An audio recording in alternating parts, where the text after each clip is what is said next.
When it comes to romance anime, there is fan service and there is fan service. Alya sometimes hides her feeling in Russian is not an exception either. So I like to call this anime, I don't know, Alya sometimes does a little bit too much fan service because there is a lot of fan service in this anime. I'm not even sure if you can call it fan service, it's more like fan indulgence at this point. I joke you not, the number of bottom half shots like the butt, thighs and feet of Alya and other girl characters is insane and borderline obsessive at this point if it was not in the anime context. And the thing is, in this anime, the skirt of the girl's uniform is so short that it barely covers the hips. Schoolgirl's uniform in Japan does include a skirt by the standards of the school, but holy moly, it's not at hip level. It usually goes right on the knees or past them, but this is not real, guys. And with all these succulent shots showcasing the personality of the characters, who can actually focus on the story? However, let me just take a step back and stop high-roading. I'm here as the same reason as you guys. Alya's Russian personality. Nothing less,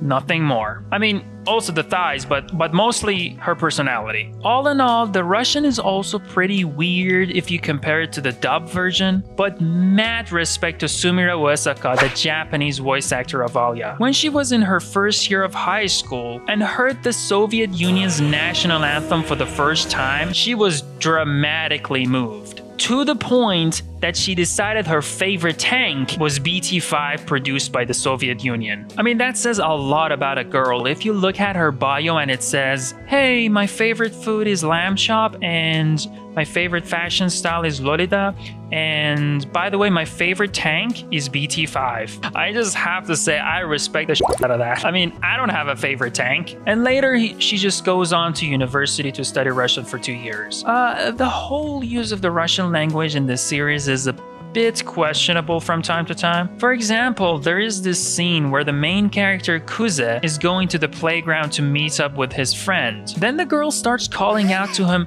hey, Masachika. And then Kuze says, yeah, I know I'm Masachika. What? I don't know if he's passive-aggressively making fun of her or it's just the awkward Russian, but it's absolutely hilarious sometimes. So we all know that Alya sometimes thinks out loud and says some pretty awkward stuff in Russian that you normally wouldn't say if people around you understood Russian. Or I guess even if they didn't understand Russian, you wouldn't say some of these things. Saying things like, pay attention to me over and over again must be pretty awkward either way. Or just outright saying, I love you. Call it Alya's charm or kawaiiness or stupidity, but this is how she is. She just rambles in Russian to flirt. But on the other hand, Masachika doesn't have the right to be called a decent human being because this Gracie anime boy is a master manipulator. While it's true Alya is playing it a little bit dumb, Kuze-kun is playing it real smart and literally has her in the palm of his hands. What I have to say about that is, when the cat's away, the mice will play. And why, you ask, I say something cringy like that? Well, let me break it down to you. Speaking another language around people that don't speak that language is a very low-level cryptography method to encrypt your words. It's not like a goddamn AES algorithm with 256-bit encryption key that even using a supercomputer to brute force crack it would take trillions of years. So that's on Alya for making this mistake. Okay, I do understand that's a bit of a reach, but you're telling me that an attractive person is looking you in the eyes and deviously smiling and saying Mivashka. You're not gonna look that up, and I mean, how hard is it to write Mivashka in broken English, right? It's gonna come up. Or you can just like say Mivashka in a speech to text and it would just recognize it. Or maybe just straight up recording it so you can feed it in Google Translate later. I mean, I don't know, is that illegal? It's not illegal. Why would it be illegal? What am I saying? Oh, me, man, Alya is so stupid. Oh, I'm sorry for saying that, but she's just like stupid. So yeah, that's Alya's bad for putting her guard down like that. Anyways though, Kuze has the key to Alya's trash encryption method for her feelings. So what does he do? He abuses that key to look inside Alya's feelings, which is absolutely wrong. Sure, Alya is a dumb bitch for doing something like this. I mean, sorry.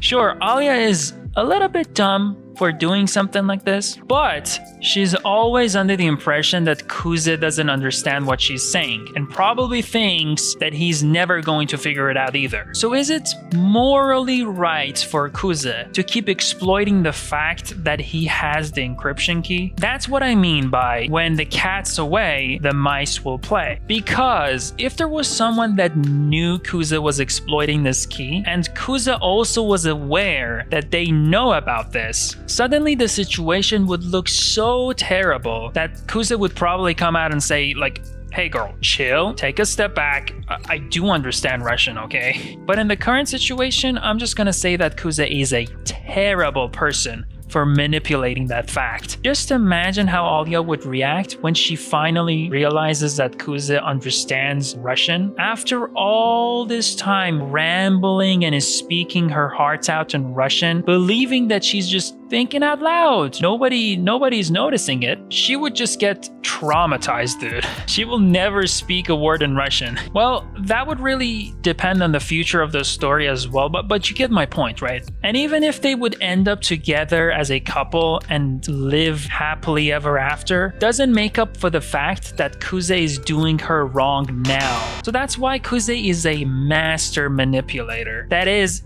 if they end up together. If they don't, then he's just an awful person. I say all of that, but nevertheless, let's not forget about the thigh shots. That's what my Ooga Booga brain usually wants. And Alya Sometimes Hides Her Feelings anime delivers that perfectly. And it's just generally a very solid romance anime for me. Even if I'm joking about all of the fan service and all the bottom half shots, the twist in this anime is more than just, oh, this guy can secretly understand Alya's Russian.